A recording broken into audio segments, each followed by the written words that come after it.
everyone, welcome back to a new post today. And today let's speak about the G20. What exactly is India's expectations from the G20 Summit, as India is holding the presidency of G20 and India is a part of the Trioca where the G20 presidency is going to be given to Brazil. We have taken the G20 presidency from Indonesia, and there was no a big outcome at the Bali summit of the G20. There was a lot of differences between the West and the Russia and especially China as well. And so all eyes are on the G20 summit in India. If they would ask you about the G20 or exactly what were the mechanisms under the G20, I'm sure it would be very easy for you to answer. But something which you have to really remember and also can be a possible essay question, I would say, is what exactly are the expectations of India from the G20 summit. So G20 has been a buzzword since India has taken up the presidency, and it has been in news almost every day on a daily basis because of the various meetings that were conducted under the G20 presidency with regard to the working group, the Sherpa meetings, etc., ministerial level, which is the highest level of bodies in the G20, and there were even definite outcomes in the form of documents as well. So this event was being planned since a year, and high profile meetings have been held across the country, and this was in an unprecedented manner. The G20 presidency gave India an opportunity for a vision for a sustainable, inclusive, equitable world, and therefore the theme is one family, one world and one future. That is the Vasudhaiva Kutumbakam philosophy of India. And it also raised the profile of India as leader in the Indian Ocean region. With just few days left for the summit, let's focus on what exactly India wants from the G20 summit and what is the world looking towards India as an outcome from the G20 summit as well. Now, the genesis of the G20 was at the end of the last century in the 1990s. The major economies of the world got together for a vision for a coordinated response with regard to an economic crisis. Its salience grew after then, even more during the global economic crisis in the first decade, and now in the aftermath of the COVID pandemic, we again are facing the same economic crisis, and therefore to find answers to that economic crisis, this G20 presidency of India holds a lot of importance. So the first very important expectation that India wants to give has from this G20 summit and wants all eyes to be on it is that India is just not a solution, is not a market, but also a solution provider.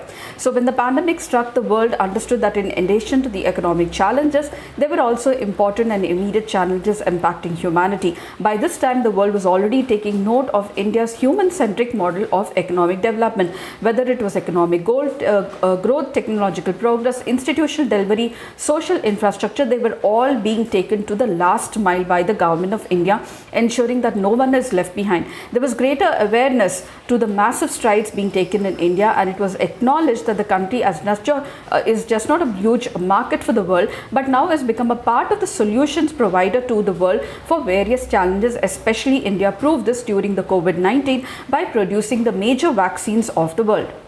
Therefore, as we complete the G20 presidency and over 1 lakh delegates have visited India, there is a growing understanding that many of the solutions that the world needs are already being successfully implemented in our country and with speed and scale, and therefore all eyes are towards India.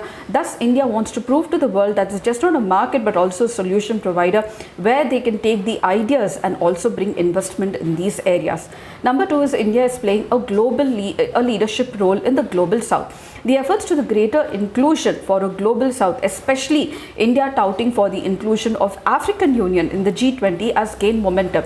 India's G20 presidency has now sowed the seeds of confidence in the countries of the so-called third world or the global south. They are gaining confidence to shape the direction of the world in the coming years, so that many issues of climate change, global institutional reforms that all these global south countries look at is on the shoulders of India for a leadership role. India wants the world to recognize the potential of this global south with its young population, burgeoning technology and huge market, and also wants them to play a greater role.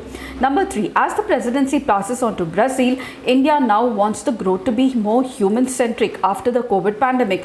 G20 has emerged as the most influential bloc in the world, comprising 85% of the global GDP. So the biggest challenge that faces the G20 is growth after the COVID pandemic, and that also human-centric growth. GDP-centric growth of the world is now changing to the human-centric one. The Trioca of the next year, that is Indonesia, India and Brazil, will ensure the continued constructive contribution to the G20 beyond the presidency of India, taking forward growth with human-centric approach. And the next one is India has proposed making African Union as a permanent member of G20. India wants the voice of the Africa to be heard because we have similar aspirations and we also had a common history. The theme of the G20 is Vasudhaiva Kutumbakam, that is one earth, one family, one future. It is just not a slogan but also a comprehensive philosophy that is derived from the Indian cultural ethos. Our affinity to Africa is very natural, and Prime Minister Narendra Modi has called for inclusion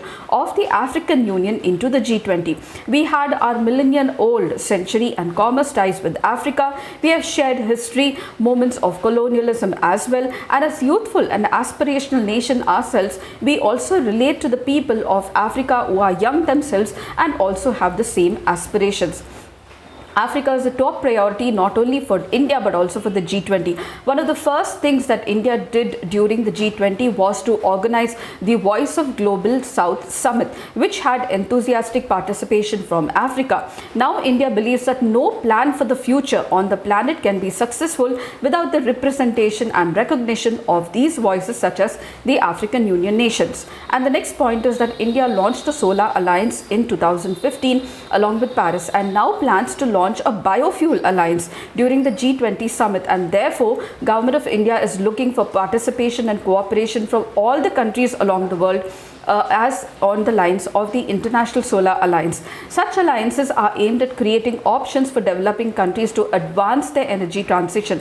Biofuels are also important from the perspective of circular economy.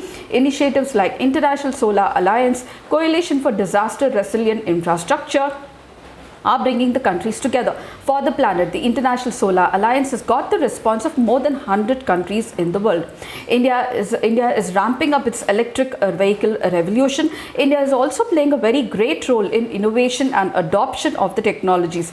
India has ramped up its solar energy capacity almost 20-fold in just few years. India is among the top 4 nations in the world in terms of wind energy. India is also among the first G20 countries to achieve the climate goals 9 years ahead of the scheduled date of 2030, and therefore the next step that India is looking for at the G20 is for a biofuel alliance on lines of the International Solar Alliance.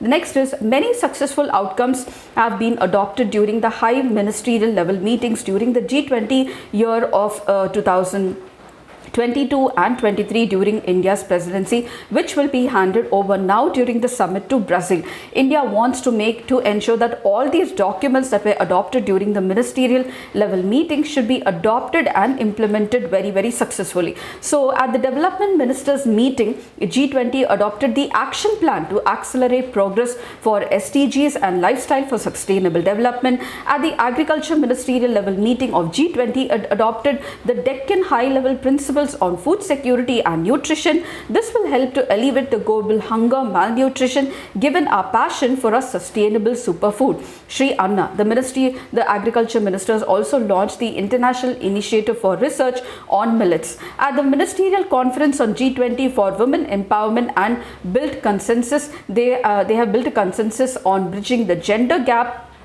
especially with regard to digital divide, reducing gaps in the labor force participation, enabling a major role for women in the positions of leadership and decision making as well. At the energy ministers meeting, they have also developed a consensus on high level principles of hydrogen and also laid the foundation for a global biofuel alliance that will be launched by Prime Minister Narendra Modi at the summit. The environment and the climate ministers have also progressed on a launch of industry-led resource efficiency and circular economy industry coalition, which is setting an ambitious target of achieving 50% reduction in the land degradation by 2040. And the next most important point that India is focusing on is to get a ICT related international convention to deal with cyber security. India now wants a comprehensive ICT international convention to deal with cyber security related crimes, which is posing a very big digital challenge to nations across the world, especially the poor countries. India has held the G20 conference on crime and security in the age of NFTs, artificial intelligence, metaverse. During this conference, concern was expressed over the malicious cyber activities contrary to the established norms, principles and rules of cyberspace and international law as well. It stressed that coordination on prevention mitigation strategies is needed. Emphasis was placed on the need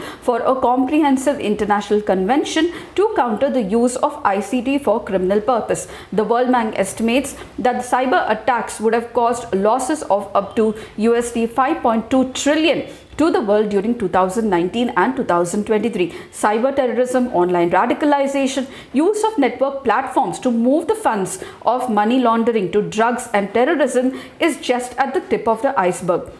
Cyberspace has introduced an entirely new dimension to the battle against illicit financial activities and terrorism as well. And the next point India wants to focus is on a major push by India for equal distribution of trusted technologies and democratization of technologies, so that not only the rich countries have these technologies but also the developing countries, what we called as the global south. And the last one is ensuring peace in the world. Now, the Russia-Ukraine war has still not ended, and this has been a point of conflict, so much so that even the Russian president could not go for the BRICS summit.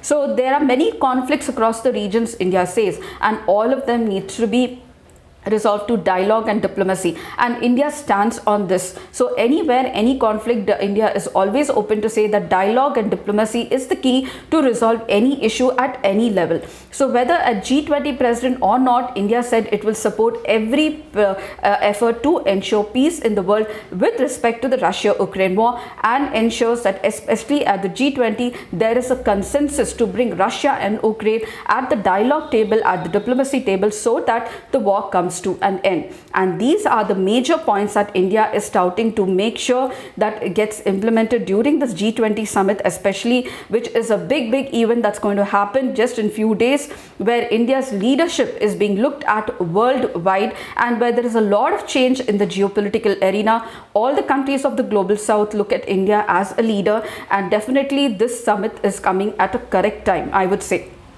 So I shall see you in my next post, and if you did, please do like, share and subscribe, and please do not forget to share your comments, and I shall see you in my next post. Until then, it's very happy learning.